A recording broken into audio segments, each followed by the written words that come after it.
సత్యవతి గారు, నేను మళ్ళీ మీతో మాట్లాడుతాను. ముందుగా మనం ఒకసారి రమేష్ గారి దగ్గరికి వెళ్దాం. రమేష్ గారు నమస్కారం.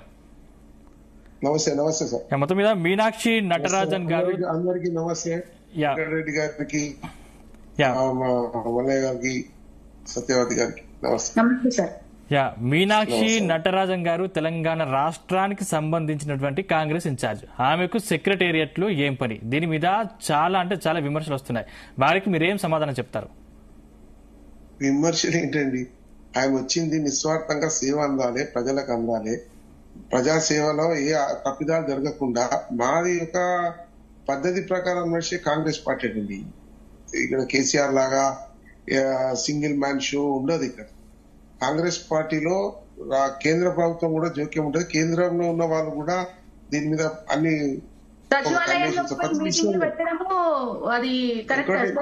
వినండి అమ్మా. ఒకటి సచివాలయం గురించి చెప్తా, సచివాలయం తర్వాత చెప్తా. మీకు ఇది చెప్పలేండి. మా దగ్గర ఒక ప్రణాళికబద్ధకంగా ఒక పద్ధతి ప్రకారము కాంగ్రెస్ పార్టీ నడుస్తా ఉంది. ఇప్పటి నుంచి నేను నడిచింది ప్రణాళికబద్ధకంగా చేసుకుంటేనే ఈ దేశము అంత పురోగతి ఉంది, ఉన్నత దేశాల సమతుల్యంగా ఉంది. మేము కంప్యూటర్ యుగాన్ని ఇచ్చినాము, ఈ దేశానికి ఏం చేసిరనే మాట మాట్లాడితే జవాబు చెప్పటం లేదు. నేను అనేది ఏంటంటే, నటరాజన్ గారు నిస్వార్థంగా ఒక ప్రజా నాయకురాలిగా ఆమెకున్న అనుభవంతో ఇక్కడ రాహుల్ గాంధీ గారి నేతృత్వంలో బలైన వర్గాలు గాని, దళితులకు గాని, అన్ని వర్గాల వారికి న్యాయం జరగాలి. రాజకీయంగా అదే సమావేశాలు, చర్చలు, ఇక వగేరా వగేరా ఏదైనా జరుపుకోవాలంటే గాంధీ భవన్ ఉంది కదా. రమేష్ గారు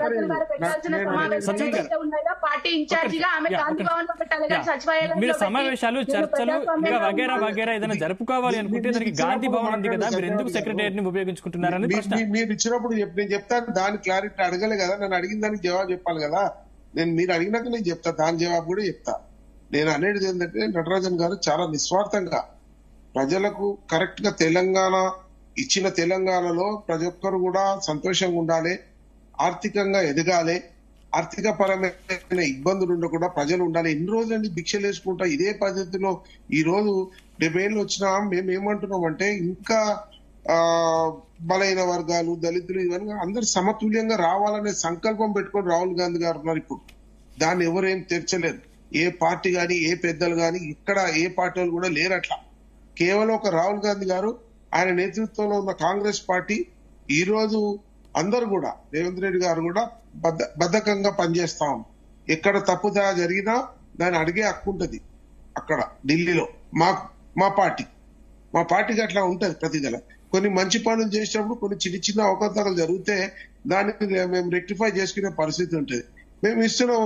ఈ రోజు కేంద్ర ప్రభుత్వంలో ఉన్నది బీజేపీ ప్రభుత్వం కాబట్టి మీకు అది ఎలాగైనా ఆటంకపరుస్తుంది. ఒక మంచి పని చేసిన ప్రజాపాలన సక్సెస్ అయిందా? మీరు వచ్చిన కొన్ని నెలల్లోనే ప్రజాపాలన సక్సెస్ అయిందా?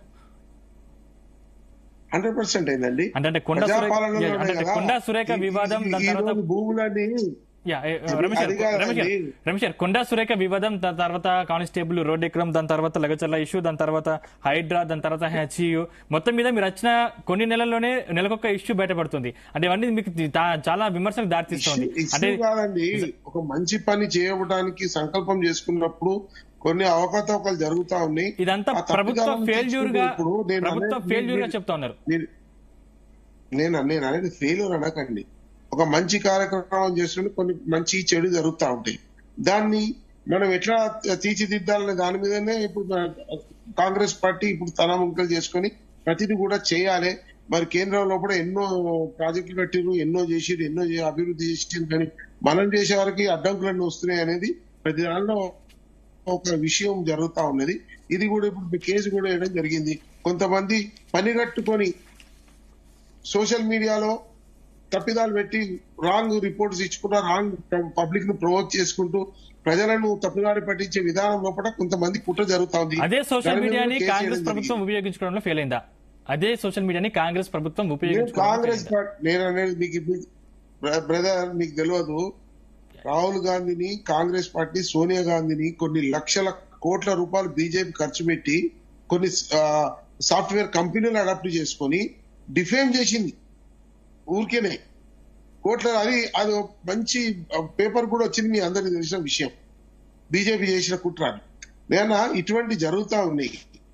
ఈ రోజు మేము ప్రణాళికల బద్ధకంతో నడుస్తాం తప్పితే ఎక్కడ సొంత లాభాలు సొంత ఆలోచన విధానంతో నడవదు. 10 మంది ఓకే అంటేనే 10 సక్సెస్ అవుతుంది. 10 మందిని హింస మేము ఎక్కడ కూడా చర్చలకు ముందుకు తీసుకొచ్చినాం. ఏ లగచర్ల గానీ ఏదైనా ఇష్యూ అయినా కూడా పబ్లిక్ తోటి మళ్ళా మింగ్లింగ్ అయ్యి పబ్లిక్ తోటి మళ్ళీ ఒపీనియన్ తీసుకున్నాం. మేము లాఠీ చార్జ్ ఇది ఏనే కదా, పోలీసులు ఎట్లా కొట్టారు చూశారు కదా. ల్యాండ్ అక్విజిషన్ కేసులో ఈ కాళేశ్వరం ప్రాజెక్ట్ కింద రైతులకు అన్యాయం జరిగిందని పోలీసులతో కొట్టించి పెట్టిండ్రు, బేడీలు వేసిండ్రు, ఎన్నో రకాల ఇబ్బందులను పెట్టిండ్రు రైతులను ల్యాండ్ అక్విజిషన్ చేయడానికి. మేము అలా ఇబ్బందులు పెడతలేం కదా. ఎక్కడైనా చిన్న తప్పిదా జరిగితే నటరాజన్ అటువంటి ఇన్ఛార్జ్ ఉన్నారు, అది కూర్చుని దాన్ని రెక్టిఫై చేసి దాని సంప్రదింపుల ద్వారా దాని పరిరక్షణ చేసుకుంటూ దాన్ని ప్రయోగాత్మకంగా తీర్చిదిద్ది దాని ఒక రీతిగా తీసుకెళ్లాలనే సంకల్పంతో ప్రతిది కూడా కాంగ్రెస్ పార్టీ చేస్తుందండి. నటరాజన్ కూడా నిస్వార్థ సేవకురాలు. ఆమె అంటే చాలా న్యాయం. తెలంగాణలో పేదరికం ఉంది, ఇంకా బలైన వర్గాలను ఇంకా ముందుకు తీసుకొస్తలేనే సంకల్పంతో ఇన్నేళ్లు ఆంధ్ర పాలన జరిగింది, తెలంగాణ విముక్తి జరిగింది. తెలంగాణలో ఉన్న పేదలు నెమళ్ళు జింకలకు ఇబ్బంది కలిగితే మీరు ఎటువంటి చర్యలు తీసుకుంటారు?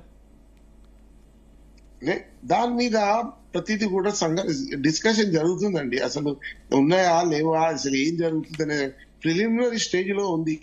దాన్ని ఒక రీతికి తీసుకొస్తాము. మేము ఇప్పుడే అది అయిపోయినట్టు ఆడ ఏమో కన్స్ట్రక్షన్ అయినట్టు చెప్తున్నారు. అక్కడ ఉన్నదా లేదా, అక్కడ పరిస్థితి లేదు, దాన్ని సంపూర్ణంగా సమీక్షించి ఈ రోజు స్టెప్ తీసుకుంటారు. ఈ రోజు కొంతమంది మీడియాను తప్పుదేవాలు పట్టించడానికి కోసం చేస్తున్న కుట్రలో భాగంగా ఈ రోజు ప్రజలను తప్పుదారి పట్టిస్తున్నారు తప్పితే అక్కడ జరుగుతున్న పరిణామాలు వేరు. ఒక అభివృద్ధి రాష్ట్రంగా ఈ దేశంలో భారతదేశంలో ఒక మంచి రాష్ట్రంగా తీర్చిదిద్దాలనే ఒక ఉద్దేశంతో కాంగ్రెస్ పార్టీ ఈ రోజు ఆ రీతిలో పోతున్నాం మేము. కానీ ఎక్కడో అవకతవకలు జరుగుతున్నాయి, చిన్న చిన్న అపోజిషన్ కొంత తప్పుదారి పట్టిస్తున్నారు. కొంత మేము అడగటానికి మాకు అవసరం లేదండి. మా పార్టీలో మేమే డిస్కషన్ చేసి దాన్ని సంపూర్ణంగా పరిష్కరించుకోగలుగుతాం. మాకు ఎవరు చెప్పాల్సిన సజెషన్ చెప్పాల్సిన మేము ప్రతి విషయంలో కూడా యథార్థంగా ప్రజల ముందు నుంచి పాలిస్తున్నాం. కట్టుదిట్టం చేసి మనం ధర్నార్ చౌక్లను ఎత్తేసి ఎవడు మాట్లాడుకున్న నోరు కట్టేసి మాట్లాడతలేం. ఈ రోజు ప్రతిది కూడా ట్రాన్స్పరెంట్ గా before presenting before the public everything transparent. We are doing such a things, we are taking some steps. We are not against the people. We are not against the development. We are going to develop the Telangana, and that is the cause, and that is our desire. We want to change the Telangana is one of the good track. Okay, right. Satyavathi గారు నమస్కారం అండి. నమస్తే. మొత్తం